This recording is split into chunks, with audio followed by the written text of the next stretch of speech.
दोस्तों नमस्कार। This is lecture 3 of our international current affairs.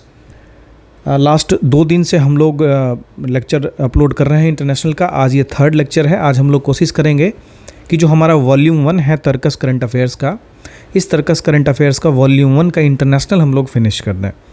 अभी तक आप लोगों के जो कमेंट्स आ रहे हैं उसके हिसाब से हमने कोशिश की है कि आगे लेक्चर्स को पूरा प्लान किया जाए, लेकिन आप लोगों का पार्टिसिपेशन काफ़ी कम रहता है। Just you are watching videos as like static being. अगर देख रहे हो तो कमेंट करो, अगर कुछ लगता है कि संशय है कहीं पे तो ज़रूर कमेंट करो, या अगर कुछ चीज़ याद करना है तुमको याद नहीं रह पा रहा है तो एक बहुत बढ़िया रास्ता होता है कि तुम उसको कमेंट कर लो। तो जब भी वो टॉपिक न्यूज़ में रहेगा, कहीं भी तुमको दिखेगा, तो तुमने जो कमेंट किया था ना वो तुमको याद आ जाएगा। तो इसलिए मैं बोलता हूँ कि वीडियो पॉज करके कमेंट करो। सब कुछ बता दिया जा सकता है यहाँ पे, लेकिन वो सॉल्यूशन नहीं है। सॉल्यूशन ऐसे निकालना है कि एग्ज़ाम क्वालिफाई हो। अल्टीमेट ऑब्जेक्टिव यही है हमारा।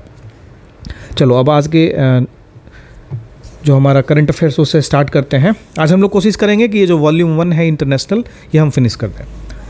Indian navy response to the hijacking of Sri Lankan fishing vessel. देखो, श्रीलंका का फिशिंग वेसल जो है, इस पे हाईजैकिंग अटेम्प्ट हुआ था।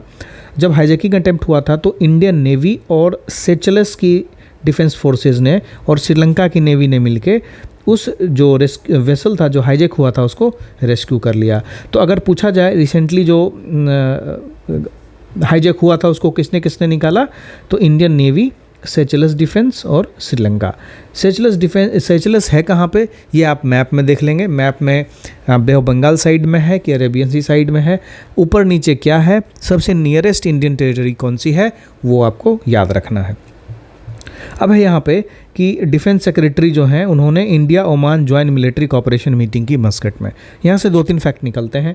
मस्कट किसकी राजधानी है? ओमान की राजधानी है। ओमान कहाँ है? ऑलरेडी कल हमने काफ़ी डिटेल से डिस्कस किया था, पर्शियन गल्फ वाला रीजन, वहीं पे ओमान भी आता है ऊपर की तरफ। तो अभी ओमान और इंडिया के बीच में एक मिलिट्री कोऑपरेशन की बात हो रही है। हमारे लिए इससे ज़्यादा इंपॉर्टेंट नहीं है इसमें। अब देखो, first India Finland high level dialogue. अब फिनलैंड की जब बात होती है तो याद करो, जितने भी तुम्हारे इंडेक्सेस निकलते हैं, जितने भी ह्यूमन डेवलपमेंट रिलेटेड चीज़ें होती हैं, एजुकेशन की बात होती है, स्टैंडर्ड ऑफ लिविंग की बात होती है, सब में फिनलैंड जो है टॉप पे रहता है, अच्छा पोजीशन रहता है।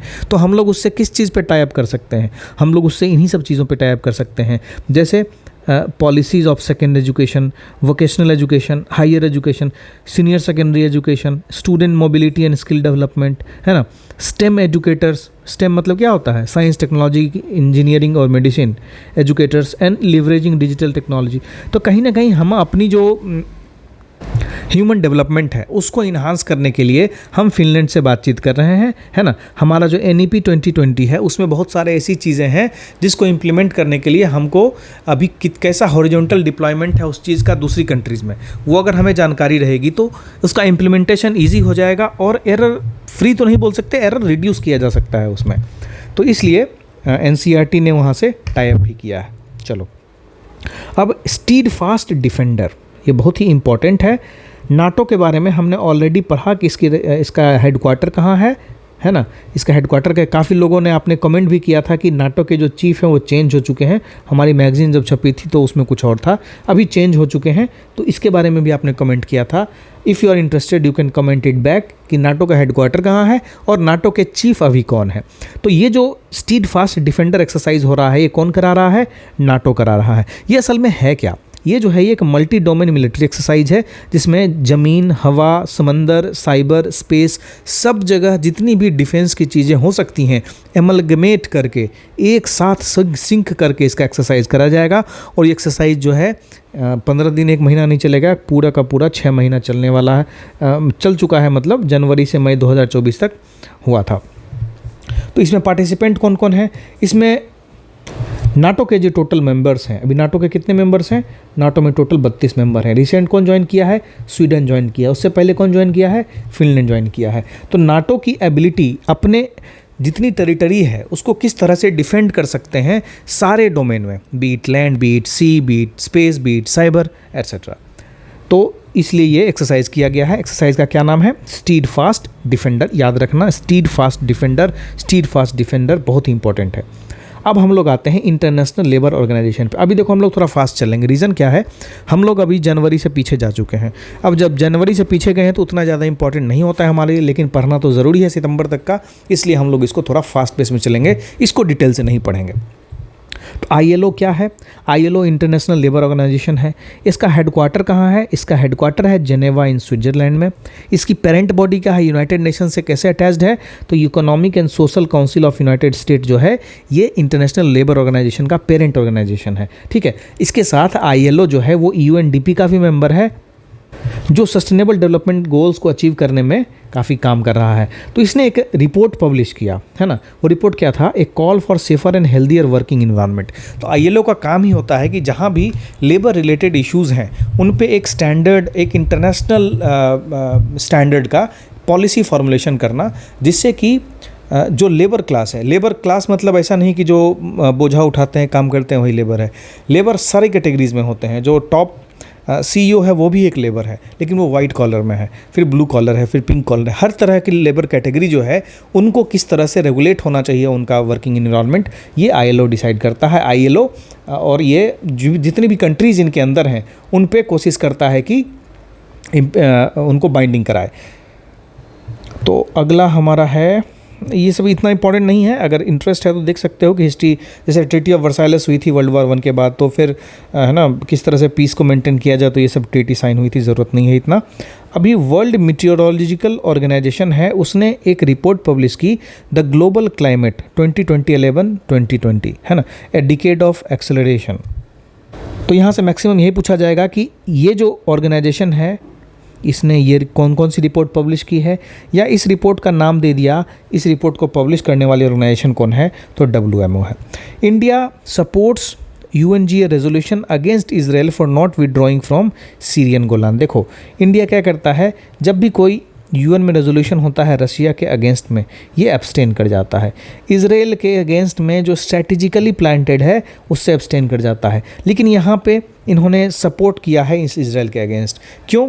क्योंकि इंडिया हमेशा सपोर्ट करता है पीस का। तो जहाँ भी देखो ऐसा कुछ पैक्ट आया होगा जिसमें पीस रिलेटेड चीज़ होगा, तो उसमें इंडिया हमेशा से अगेंस्ट जाएगा, है ना। मतलब पीस को सस्टेन करने के लिए उस कंट्री के अगेंस्ट भी जा सकता है, चाहे कितना भी फ्रेंडली कंट्री हो। लेकिन अगर कहीं बात होती है स्ट्रैटेजिकली प्लेस्ड होती है, मतलब एक कंडेम मैसेज है या फिर इजराइल को कहा जा रहा है तुम छोड़ दो, तो इस सब में इंडिया क्या करेगा? एब्सटेन कर लेगा। इसका पोजीशन क्लियर है। तो यूनाइटेड नेशन जनरल असेंबली जो है, अभी इसका कौन सा सेशन चल रहा है? अभी इसका 79वां सेशन चल रहा है। इसके जो UN सेक्रेटरी जनरल हैं कौन है, ये आपको पता होना चाहिए। और UNGA के प्रेसिडेंट कौन है, ये पता होना चाहिए 79वें सेशन के। लास्ट वीडियो में काफ़ी लोगों ने कमेंट भी किया था, और यकीन मानिए this is a very good exercise. अब आपको देखना है कि जो सीरियन गोलान है ये है कहाँ पे। तो ये आपका होमवर्क है कि आप मैप खोलेंगे, एटलस खोलेंगे या गूगल करेंगे सीरियन गोलान का मैप लोकेशन, है ना। तो इससे आइडिया लगेगा उस एरिया में और क्या क्या चीज़ें हैं जो इंपॉर्टेंट है। अब देखोगे इजिप्ट है, सीरिया है, जॉर्डन है, अभी जो इजराइल लेबनान के बीच में चल रहा है, ये सब चीज़ों के बारे में बहुत अच्छी तरीके से क्लैरिटी होनी चाहिए मैपिंग की, ठीक है। तो इसको ज़रूर देख लेंगे आप, this is very very important. अगला है इंटरपोल के बारे में। इंटरपोल की मीटिंग कहाँ हुई है? वियना में हुई है। अब इंटरपोल है क्या? अब देखो ये जो ऐसा दिया जाता है, इसका आशय क्या होता है कि कभी कभी जो न्यूज़ आर्टिकल्स रहते हैं उस न्यूज़ आर्टिकल के करंट हैपनिंग्स ना होके उसकी एक्चुअल, उसके पीछे स्टैटिक नॉलेज क्या है उसको भी पूछा जाता है। तो हम लोग वही चीज़ यहाँ कर रहे हैं। ये सब तो आपको मालूम ही है, ये सब तो आप पढ़ ही लेंगे, है ना। तो जो इसमें इंपॉर्टेंट है वो आपको समझना है, और जो ईजिली रिवाइज किया जा सके। जो इंटरपोल की मीटिंग है कहाँ हुई? वियना में हुई। वियना कहाँ है? ऑस्ट्रिया में है। इस साल की जो जनरल असेंबली हुई है 100th एनिवर्सरी है इंटरपोल के इस्टेब्लिशमेंट की। तो इंटरपोल का काम क्या होता है? इंटरपोल का काम होता है जहाँ भी क्राइम, क्रिमिनल या कुछ इस तरह की चीज़ें हो, क्रिमिनल ऑर्गेनाइजेशन हो या एक कोऑर्डिनेटेड जो अलग अलग ऑर्गेनाइजेशन से एक साथ आके क्रिमिनल एक्टिविटीज़ को सैंक्शन करते हैं, उसके अगेंस्ट में अलग अलग कंट्रीज़ एक साथ आते हैं, है ना, थ्रू इंटरपोल। तो इंडिया की तरफ से अगर कहा जाए कि इंटरपोल के लिए कौन सा सेंट्रल ब्यूरो है, मतलब कौन सा नोडल एजेंसी है, तो इंडिया की तरफ से CBI जो है, सेंट्रल ब्यूरो ऑफ इन्वेस्टिगेशन जो है, that is national central bureau for Interpol in India, जो सारी एक्टिविटीज़ को कोऑर्डिनेट करती है और that coordinates all international police cooperation requirements of Indian law enforcement agency. ठीक है, इंडिया ने इंटरपोल कब ज्वाइन किया? 1949 में किया और तब से उसका एक्टिव मेंबर है। क्या इंडिया ने इससे पहले कभी होस्ट किया था?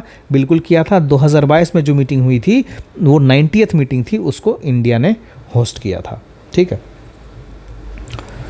अब देखो यूएई, आपको पता है कितने एमिरेट्स हैं? 7 एमिरेट्स हैं। ऑलरेडी मैंने इसको कल डिस्कस किया है वीडियो को एकदम लास्ट में, नहीं पता है तो देख लेना। यूनाइटेड अरब एमिरेट्स के जो इनिशिएटिव्स हैं देखोगे तो वो अभी काफ़ी ज़्यादा इन्वायरमेंट फ्रेंडली होते जा रहे हैं। रीज़न बीइंग कि अभी यूएई ऑयल इकोनॉमी से हट के टूरिज़्म इकोनॉमी और एक अलग तरह की इकोनॉमी में ट्रांसफॉर्म हो रहा है। तो अगर ऐसा हो रहा है तो अभी देखो जैसे COP28 हुआ था, किस चीज़ का? UNFCCC। ये कहाँ हुआ था? ये यूएई में हुआ था। अगला जो COP29 है ये कहाँ होने वाला है? You must comment that. आने वाले कुछ इसमें टॉपिक्स में हम लोग ये भी कवर कर लेंगे। तो COP29 कहाँ है आपको पता होना चाहिए, कहाँ होने वाला है? You must comment this. ये नवंबर में होने वाला है, फिलहाल ये पता होना चाहिए आपको। तो यूएई ने अनाउंस किया है कि $30 बिलियन फंड करेंगे क्लाइमेट इन्वेस्टमेंट के लिए, और ये जो इन्वेस्टमेंट करेंगे इसको नाम देंगे अल्टेरा, है ना। तो अल्टेरा जो है वर्ल्ड की सबसे बड़ी प्राइवेट इन्वेस्टमेंट है क्लाइमेट एक्शन के लिए। तो अल्टेरा को फंड कौन कर रहा है? यूएई कर रहा है।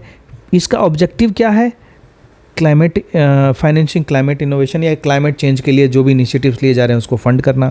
तो जो अल्टेरा इन्वेस्टमेंट है इसके बेसिकली 4 की पिलर गिनाए गए हैं COP28 एक्शन एजेंडा में। एनर्जी ट्रांजिशन का, इंडस्ट्री के डिकार्बनाइजेशन का, sustainable living and climate technology. ये इंपॉर्टेंट नहीं है, इंपॉर्टेंट है टर्म अल्टेरा। इंपॉर्टेंट है अल्टेरा को आप यूएई से और क्लाइमेट चेंज से कैसे रिलेट कर पाते हैं, COP28 का जो एक्शन एजेंडा है उससे कैसे रिलेट कर पाते हैं। अगला हमारा है Angkor Wat temple. Angkor Wat temple सबसे पहली बात तो है कहाँ पे? ये है कंबोडिया में। ठीक है, इसको 8th wonder of the world कहा गया है, लेकिन ये अनऑफिशियल टाइटल है ना, है 7 वंडर्स ही। अब वो भी जो सेलेक्टिवली जो अंग्रेज़ों को, जो यूरोपियंस को अच्छा लगा, जो यूरोपियन हेजेमनी को सेटिस्फाई करता है, उनमें से 7 वंडर गिना दे गए, लेकिन और बाकी टेम्पल जो हमारे साउथ इंडिया में उनको एक का भी नाम नहीं लिया गया। तो ये दिक्कत है, लेकिन ठीक है। जो 7 wonders of the world existing है उसमें से 8वां वंडर जो कहा जाता है, अनऑफिशियल टाइटल है, अंगकोर वाट टेम्पल को दिया जाता है। हमारे लिए इंपॉर्टेंट है because this is in news. इसके अलावा हमारे लिए इंपॉर्टेंट नहीं है। तो इसके बारे में अगर जानते हैं तो ये एक हिंदू टेम्पल है, विष्णु जी को डेडिकेट करते हुए 12th सेंचुरी में बनाया गया था। बनाने वाले का नाम सूर्यवर्मन था। बाद में ये एक बुद्धिस्ट टेम्पल बन गया। इनकी वॉल कार्विंग्स पे बोथ हिंदू और बुद्धिस्ट मीथ्स दोनों मिलते हैं। तो जो अंगकोर वाट टेम्पल है ये दुनिया का सबसे बड़ा रिलीजियस स्ट्रक्चर है और एक यूनेस्को वर्ल्ड हेरिटेज साइट भी है, इसलिए बात बात में इसको कहा गया कि 8th wonder of the world है। अब बिहार को COP28 में जो कहाँ हुआ, यूएई में हुआ, इसके लिए क्या किया गया है? इसके एफॉरेस्टेशन एफर्ट के लिए काफ़ी कंडेम किया गया है। इसको काफ़ी प्रेज़ किया गया है। I am really sorry, Bihar को काफ़ी प्रेज़ किया गया है, एक्लेम किया गया है कि आपने काफ़ी अच्छा एफॉरेस्टेशन इनिशिएटिव लिया। कौन सा प्रोग्राम है? जल जीवन हरियाली अभियान। जल जीवन हरियाली अभियान आपको देखना है कि ये कब स्टार्ट हुआ था, इसके अंतर्गत कितने पेड़ लगाए गए हैं। इकोनॉमिक सर्वे खोलो, उसमें कंप्लीट डिटेल दिया हुआ रहता है। इससे रिलेटेड मेंस में भी काफ़ी क्वेश्चन रहता है। मेंस में अगर डायरेक्ट क्वेश्चन नहीं आया तो इसको किसी न किसी क्वेश्चन में कोट अगर कर दोगे तो 2-3 मार्क्स एक्स्ट्रा 100% मिलेगा, है ना। तो जल जीवन हरियाली is very important for Bihar, और इसी जल जीवन हरियाली के लिए बिहार को COP28 में काफ़ी अक्लेम मिला है, रिकॉग्निशन मिला है।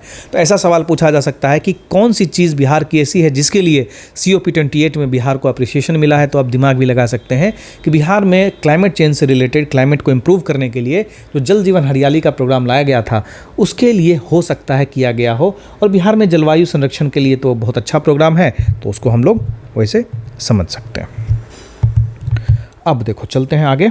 हाँ, एक MOU भी हुआ है between Bihar state control pollution board and United Nations environment programme UNEP।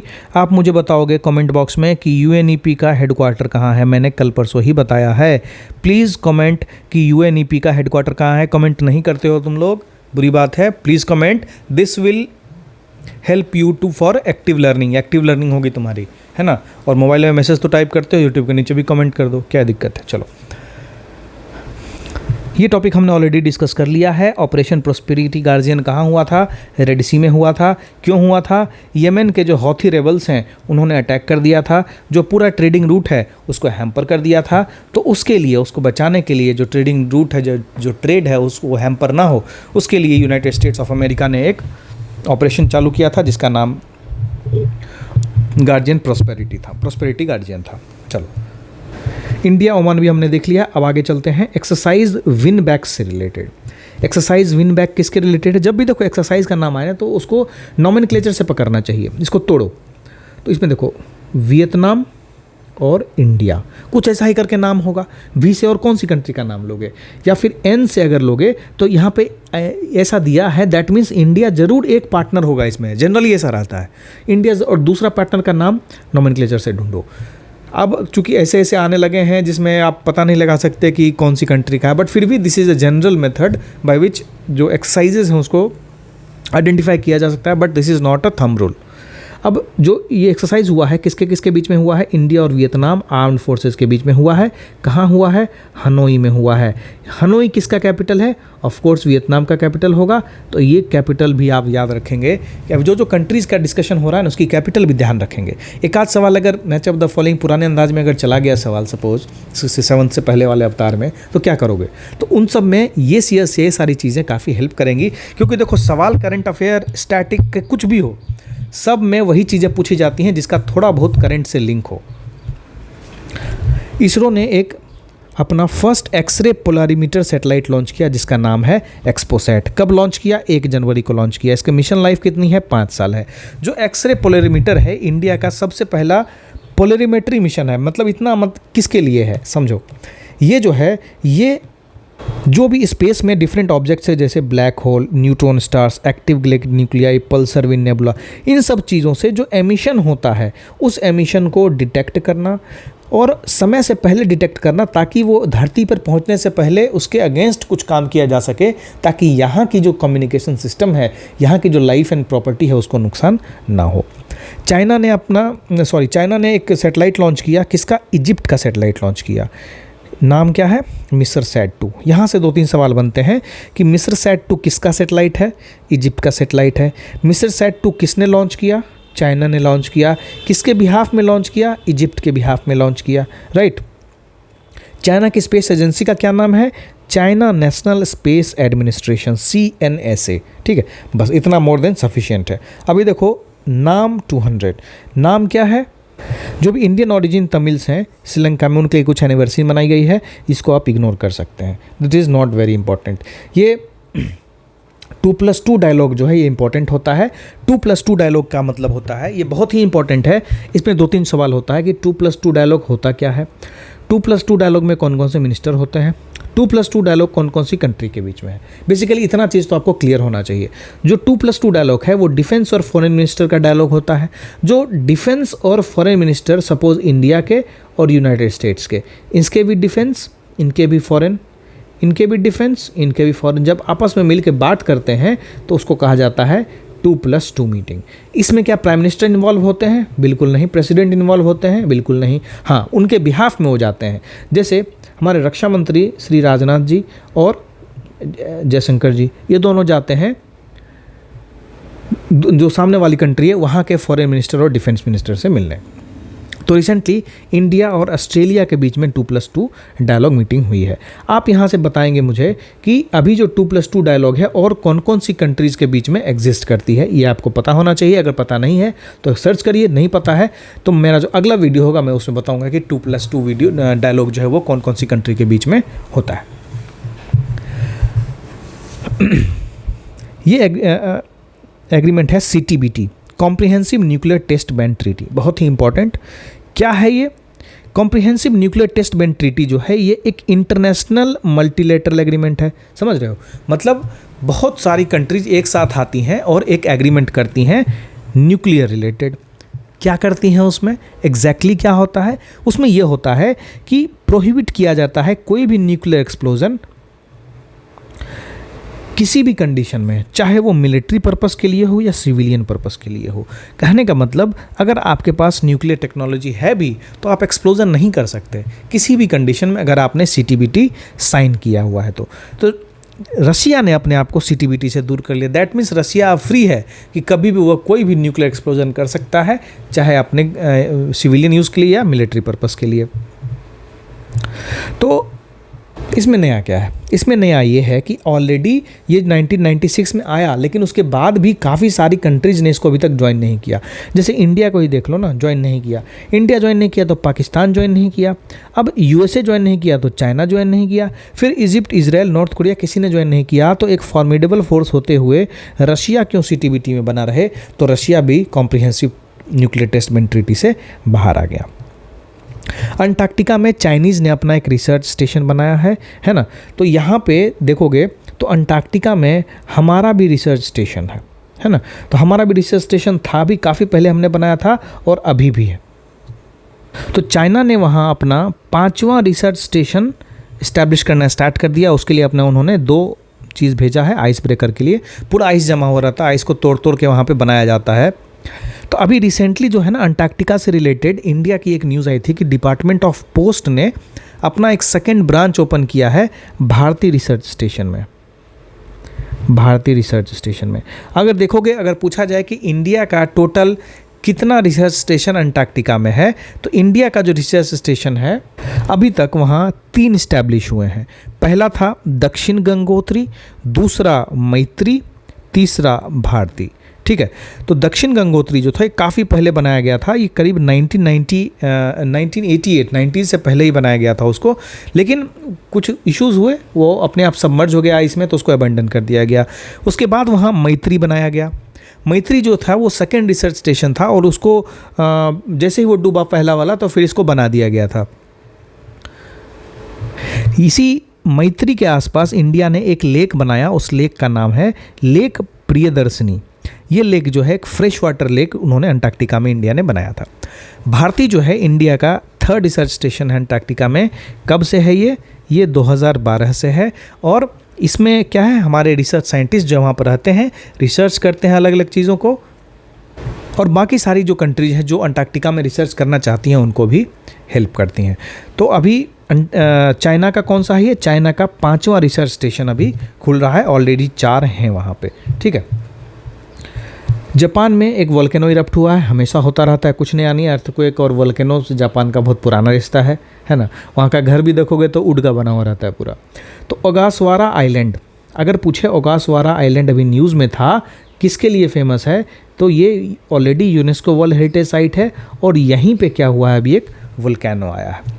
This is not important. ये इम्पॉर्टेंट है क्योंकि नासा का एक मिशन है जूनो मिशन, जिसने गैनीमेड, एक जुपिटर का मून है, ठीक है, जुपिटर का मून है, उस पे जूनो मिशन ने, जूनो जुपिटर का मिशन है, JU जुपिटर किसका है? नासा का है ना। तो जूनो मिशन किसका है? नासा का है। साल्ट खोजा है कहाँ? गैनीमेड पे। गैनीमेड क्या है? जुपिटर का मिशन है, जुपिटर का मून है, और ये मरकरी से ही बड़ा है। और this is the biggest of the Jupiter's moon and has long with great interest to scientist, because यहाँ पे वाटर मिलने का चांस मिला है। बहुत सारे ऐसे एविडेंसेस मिले हैं कि वहाँ पे वाटर है, इसलिए ऐसा किया गया है। तो बस 2-3 फैक्ट थे इसमें, नासा का Juno mission, Ganymede, Jupiter's moon, बस। एक्सरसाइज शूरिकरेन किसके साथ? इंडिया और नेपाल के बीच में। कहाँ हुआ? पिथौरागढ़ में। कहाँ है पिथौरागढ़? उत्तराखंड में, बस। वज्र प्रहार किसके साथ हुआ?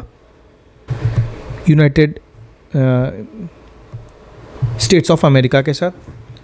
इंडिया और US की जो जॉइंट स्पेशल फोर्सेस हैं उनकी एक्सरसाइज है ये। उसी टाइम पे रशिया ने एक एक्सरसाइज, जॉइंट नेवल एक्सरसाइज किया इंडिया के साथ। कहाँ? बे ऑफ बंगाल में। यूरोपियन यूनियन ने भी एक जॉइंट एक्सरसाइज किया इंडिया के साथ, नेवल एक्सरसाइज किया गल्फ ऑफ गिनिया में। ये कोर फैक्ट है, ठीक है, याद रहे तो अच्छी बात है, नहीं याद रहे तो नेगलेक्ट करके आगे चलो, बार बार पढ़ो, यही इसका एक सॉल्यूशन है। बैठ के रटने मत लोगो, सब चौपट हो जाएगा। स्टैटिक पे पूरा फोकस करो, करंट अफेयर्स को बार बार बस रीडिंग देते रहो, सोच सोच के, समझ समझ के, बस।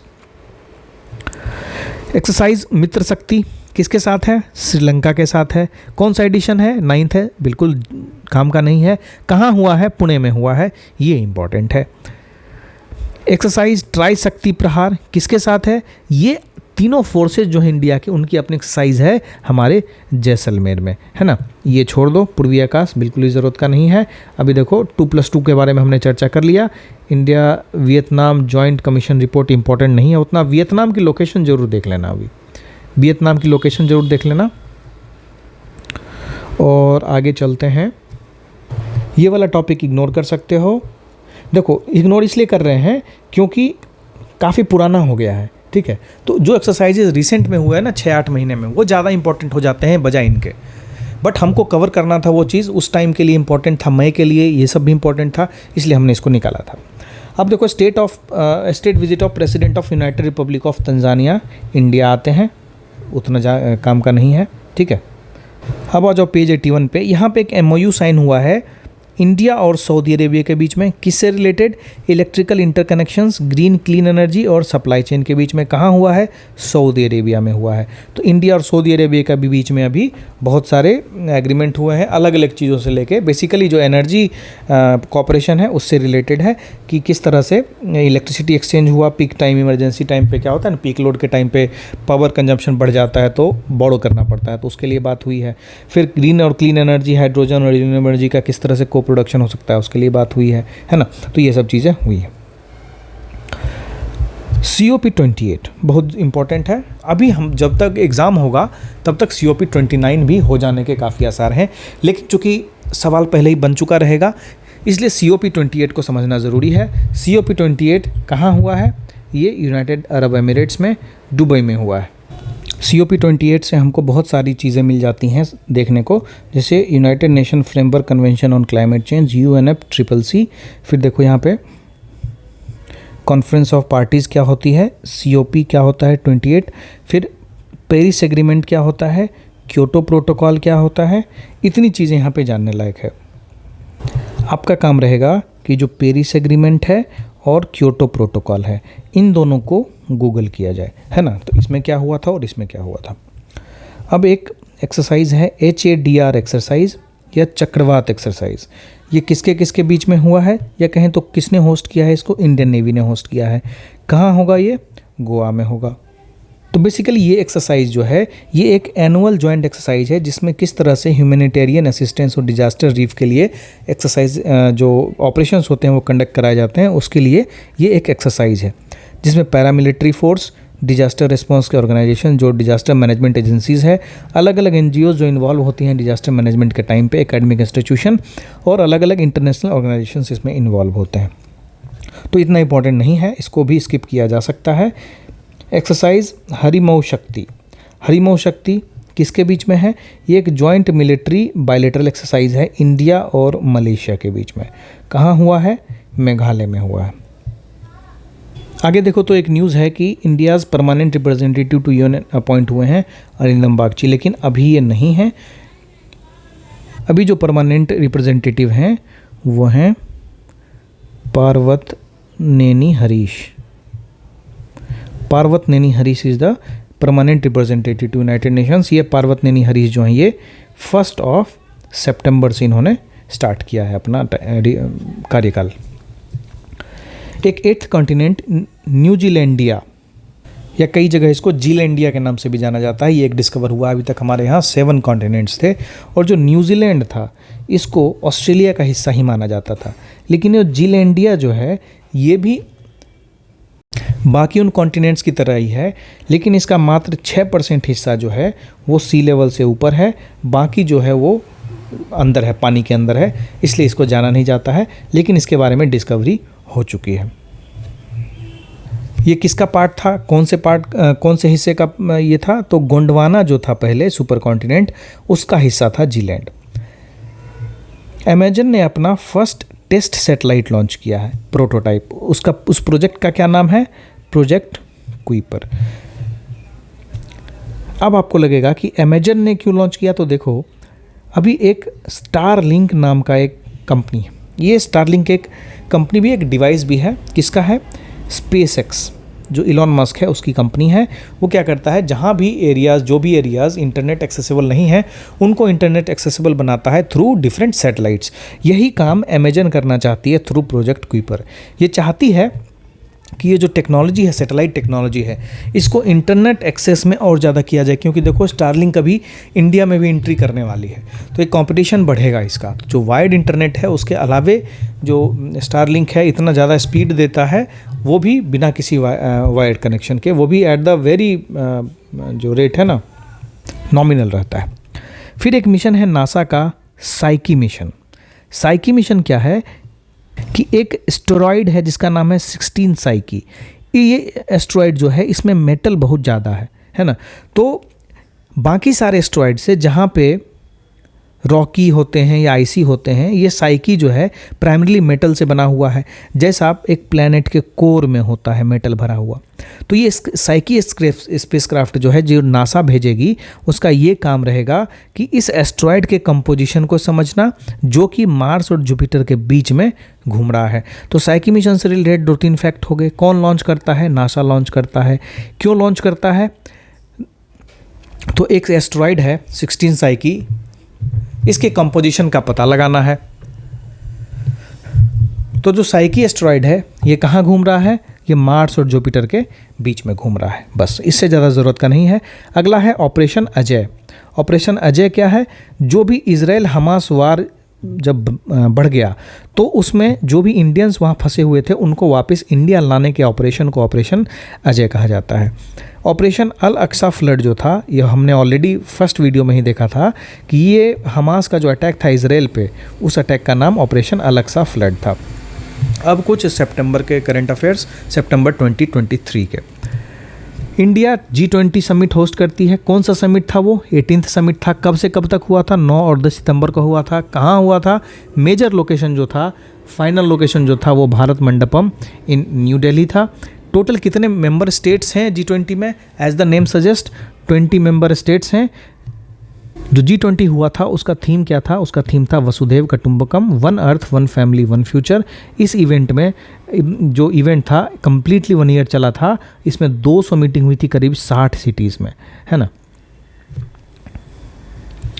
ये जो G20 समिट हुआ, this was the first ever summit जो इंडिया होस्ट कर रहा है। कब से कब तक था होस्टिंग इसका? 1 दिसंबर 2022 से 30 नवंबर 2023 तक। और बाकी सारी डिटेल्स तो आप अच्छे से जानते हैं। ये 70th session of United nation general assembly है, जो कि आपके काम का नहीं है क्योंकि ऑलरेडी 79th हो चुका है, तो उसको पढ़ना ज़्यादा ज़रूरी है।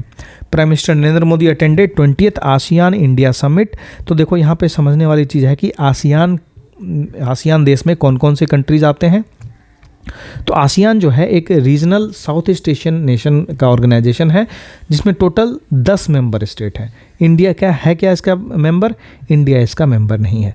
दूसरा हम देखते हैं east Asia summit. East Asia summit क्या है? ये एक रीजनल फोरम है जो इन 18 मेंबर्स के जो भी इश्यूज़ हैं उनके बीच में जो भी डायलॉग या कॉपरेशन की बात करनी है उसको फैसिलिटेट करता है।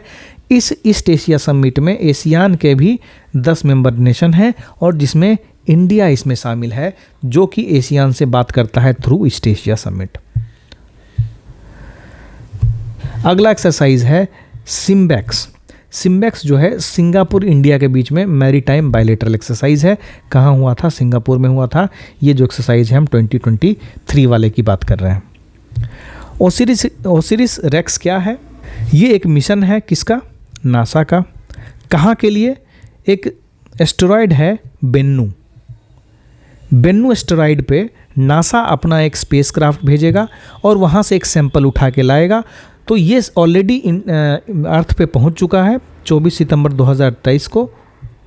उस सैंपल को ऊटा डेजर्ट में ड्रॉप किया गया और ओसिरिस एपेक्स जो है बाद में, इसके बाद अब क्या करेगा, एस्ट्रॉयड अपोफिस जो है ना, गॉड ऑफ क्योस अपोफिस, उसको वहाँ से सैंपल लाने के लिए इसको वापस से भेज दिया गया। जापान का जो स्पेस एजेंसी है उसका नाम है जाक्सा। जाक्सा ने अभी एक मून मिशन किया था जिसका नाम था स्लीम। यानी smart lander for investigating moon, इसने सक्सेसफुली लैंड कर लिया लूनर सरफेस पे। कब? जनवरी में। जापान ऐसा 5th कंट्री है जो कि सॉफ्ट लूनर लैंडिंग कर चुका है। इंडिया नहीं कर पाया था, लेकिन इंडिया पिछले साल ही जो मून पे लैंडिंग हुई उसमें उसने कर दिया है। ये जो स्लिम है यानी smart lander for investigating moon, JAXA का एक मिशन था। इसको द मून स्नाइपर के नाम से भी जाना जाता है क्योंकि इसका काफ़ी पिन पॉइंट प्रिसीजन था लूनर लैंडिंग में, और जहाँ पे पिन पॉइंट किया गया था वहीं पे ये ड्रॉप होता है। युद्धाभ्यास 2023 का किसके किसके बीच में? इंडिया और यूनाइटेड स्टेट्स ऑफ अमेरिका के बीच में। ऑलरेडी 2023 का है, ज़रूरत नहीं है पढ़ने का।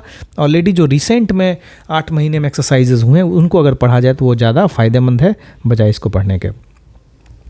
फिर देखो यहाँ पे एक रिपोर्ट आई थी, किसने रिलीज़ की थी? Stockholm International Peace Research Institute या सिप्री बोलते हैं उसको। इस सिप्री रिपोर्ट में कहा गया था कि India was the 4th largest military spender globally. तो फर्स्ट, सेकंड, थर्ड कौन थे? यूएस, चाइना और रशिया फर्स्ट, सेकंड और थर्ड थे, चौथा इंडिया। अगला न्यूज़ आर्टिकल जो है वो हारून ग्लोबल यूनिकॉर्न इंडेक्स से रिलेटेड है। हारून ग्लोबल यूनिकॉर्न इंडेक्स क्या करता है कि जो भी स्टार्टअप रहता है उसकी रैंकिंग करता है, डिफरेंट कंट्रीज़ को रैंक करता है कि उसमें कितने स्टार्टअप्स हैं। तो इंडिया में अभी 67 यूनिकॉर्न्स हैं जो हारून ग्लोबल यूनिकॉर्न इंडेक्स अप्रैल में जो लॉन्च हुआ था ये बताया था। और अभी भी यूनाइटेड स्टेट्स ऑफ अमेरिका जो है सबसे टॉप पे है जहाँ पे 703 यूनिकॉर्न्स हैं और चाइना में 340। कहने का मतलब यूनिकॉर्न ऐसी कंपनी होती है जिसका टर्नओवर जो है या जिसका वैल्यूएशन जो है वो करीब करीब $1 बिलियन से ऊपर का हो जाता है, उसको यूनिकॉर्न बोलते हैं। इंडिया में 67 है, हाईएस्ट यूएसए में, सेकेंड नंबर चाइना है। टोटल टॉप 5 ग्लोबल यूनिकॉर्न्स जो हैं 1 बाइट डांस, चाइना की 2 SpaceX, यूएसए की ओपन आई और यूएसए का ही चौथा है Ant group.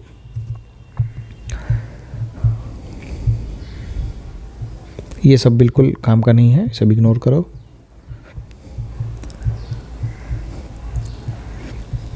World happiness index जारी हुआ। वर्ल्ड हैप्पीनेस इंडेक्स में Finland has been named as the happiest country in the world. Of course जो भी स्कैंडिनेवियन कंट्रीज से देखोगे उसमें उन लोग का स्टैंडर्ड ऑफ लिविंग, उनका ह्यूमन डेवलपमेंट इंडेक्स काफ़ी ज़्यादा है। इस वजह से क्या होता है कि बाकी सारी चीज़ों में वो बहुत अच्छा परफॉर्म करते हैं।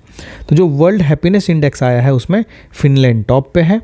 अगर इंडिया की बात करें तो इंडिया की रैंकिंग जो है 126 है आउट ऑफ 143 कंट्रीज़, और इसी रैंकिंग में इंडिया सेम लास्ट ईयर भी इसी रैंकिंग में था, 126 ही था last years happiness report of 2023।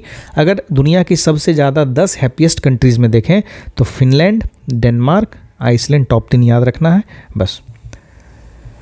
ठीक है, अभी सब इग्नोर कर देना है, इतना ज़रूरत नहीं है क्योंकि सब काफ़ी पुराना हो गया। तो सितंबर वाले चीज़ को बार बार पढ़ने से कोई फ़ायदा नहीं है। हाँ देखो यहाँ पे the first ever AI safety summit कहाँ हुआ? ब्लेचले पार्क, बकिंगमशायर, यूनाइटेड किंगडम में हुआ, नवंबर में हुआ था, है ना। काफ़ी इम्पॉर्टेंट है क्योंकि ये जो प्लेस है ब्लेचले पार्क, ये किसी भी टेक्नोलॉजी का एक बेस माना जाता है कि यहाँ से बहुत सारी ऐसी टेक्नोलॉजीज़ लाई गई जो आने वाले टाइम पे दुनिया के लिए एक ट्रांसफॉर्मेटिव साबित हुई, है ना। तो ये इंपॉर्टेंट है, ब्लेचले पार्क याद रखना है। ब्लेचले पार्क किस चीज़ से रिलेटेड है? अभी AI सेफ्टी समिट हुआ, ये टेक्नोलॉजी से रिलेटेड है ब्लेचले पार्क। ठीक है, इसके अलावे और कुछ इंपॉर्टेंट नहीं है ऐसा समझाने लायक, बाकी बहुत पुराना न्यूज़ सब है ना, उसको इग्नोर किया जा सकता है। और ये वाला जो मिसलेनियस है, मिसलेनियस वाला पार्ट आप एक बार देख लेंगे, है ना। कुछ 1.5 पेज में है ये मिसलेनियस वाला पार्ट, आप रिवाइज कर लेंगे। तो इसी के साथ हमने वॉल्यूम 1 का जो इंटरनेशनल वाला पार्ट है इसको 3 लेक्चर में फिनिश किया। जो थर्ड लेक्चर का सेकंड हाफ हमने थोड़ा फास्ट मूव किया क्योंकि वो करंट अफेयर्स भी नवंबर से पहले का था, उतना ज़्यादा सिग्निफिकेंट नहीं है तो उसमें उतना टाइम नहीं देना है, बस वन लाइनर रूप में आगे बढ़ जाना है। इंपॉर्टेंस हमको देना है। अभी जो वॉल्यूम 2 का आएगा उसको हम लोग काफ़ी अच्छे से डिटेल में देखेंगे, है ना। कल से हम लोग इंटरनेशनल का वॉल्यूम 2 जो कि अभी प्रिंट होने वाला आने वाला है, प्रिंट हो गया है, अभी डिस्ट्रीब्यूट हो जाएगा 2 से 3 दिन में आपको मिल जाएगा। इससे पहले आप लेक्चर देख सकते हैं। मिलते हैं अगले वीडियो में, बाय बाय।